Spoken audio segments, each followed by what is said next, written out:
Zanah dipersilakan Yang Berhormat Ibu Barat. Terima kasih Datuk Pengerusi Yang Speaker. Saya ucapkan syabas kepada Menteri dan Timbalan Menteri dan juga Menteri Kerajaan Perpaduan yang telah berusaha membawa rang undang-undang ini untuk pemansuhan hukuman mati mandatory.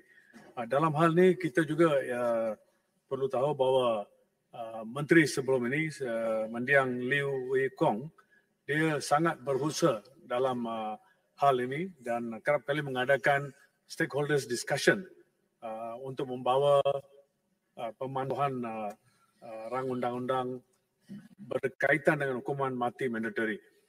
Datuk yang diputar, bila rang undang-undang ini diluluskan, ia akan memberi ruang kepada hakim untuk membuat keputusan yang bijak. Dia ada discretion dalam membuat satu keputusan yang baik. Saya lagi ingat pada tahun 80-an, ada beberapa kawan saya masa itu, mereka adalah hakim atau session court president masa itu, yang telah mendapat tawaran untuk menjadi hakim di Mahkamah Tinggi, tetapi enggan menerima pelantikan tersebut. Satu di antaranya adalah di mana hakim terpaksa menggunakan hukuman yang terlampau, iaitu hukuman mati mandatory perlu dijalankan. Hakim-hakim ini berasa ada perasaan manusia dan kata ini adalah terlampau, undang-undang patut memberi ruang kepada hakim-hakim untuk membuat keputusan.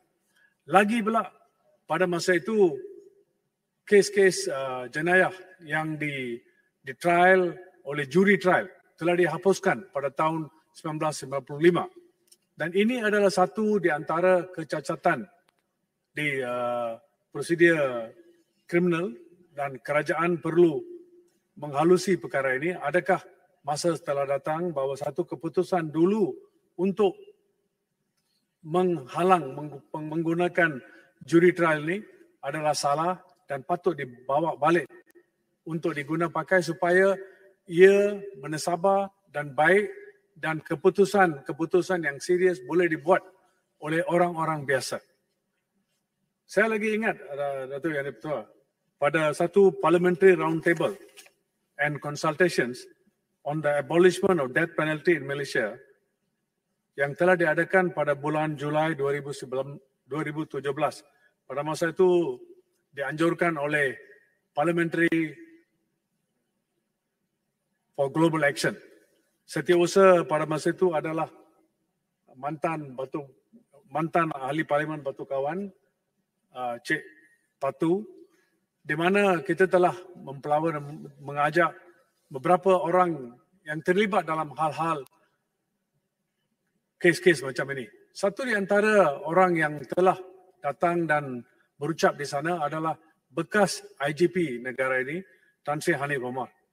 Dan bila dalam perbincangan diskusi beliau telah mengatakan bahawa hukuman mati mandatory dibawa pada tahun 80-an ini adalah disebabkan oleh satu Perdana Menteri pada masa itu yang tak faham dan ingat bahawa banyak di antara kes-kes jenayah, kes-kes drug case ini yang terlepas atau tidak mendapat mandatory mati boleh dan patut diubah. Pada masa itu, Peguam Negara telah memberitahu bahawa satu di antara caranya adalah dengan senang membawa hukuman mati mandatory. Itulah sebab di mana 39B pada masa itu diubah dan hukuman mati mandatory dibawa. Dan nasib baik ini semua telah berubah pada masa sekarang. Datuk Yang Dipertua, saya sangat harap apa yang dikata oleh Yang Berhormat sebelum ini, iaitu video-video yang telah dibuat oleh beberapa orang yang dibenarkan pada masa itu di Kementerian Dalam Negeri di penjara-penjara adalah sangat mustahil, dan saya harap bahawa pandangan si putih itu dapat diambil dan semua video-video itu diberi keluasan, diberi kepada rakyat, diketahui apakah keadaan yang benar dalam bila seseorang itu ditahan. Dan akhir sekali, prison reform adalah satu di antara yang perlu dibuat dan saya harap ia dibuat dan seberapa segera yang boleh. Saya lagi ingat pada tahun 2018 bila saya melawat satu penjara di Kuala Lumpur. Saya nak pergi ke mesyuarat dengan beberapa pegawai, tiba-tiba satu tikus yang besar di depan kita. Dan ia telah dipijak oleh pegawai-pegawai yang mengikut dengan saya, kita semua kelang kabut. Dan kalau itu boleh jadi pada masa siang, pada masa bila kita ingin mengadakan mesyuarat, apa lagi pada banduan-banduan di sana.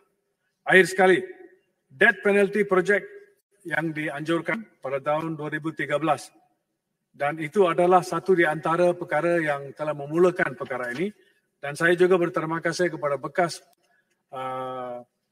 Menteri Undang-Undang Datuk Seri Nazri yang sangat berusaha dalam hal ini lebih kurang 10-15 tahun. Terima kasih. Terima kasih Yang Berhormat Ipoh Barat di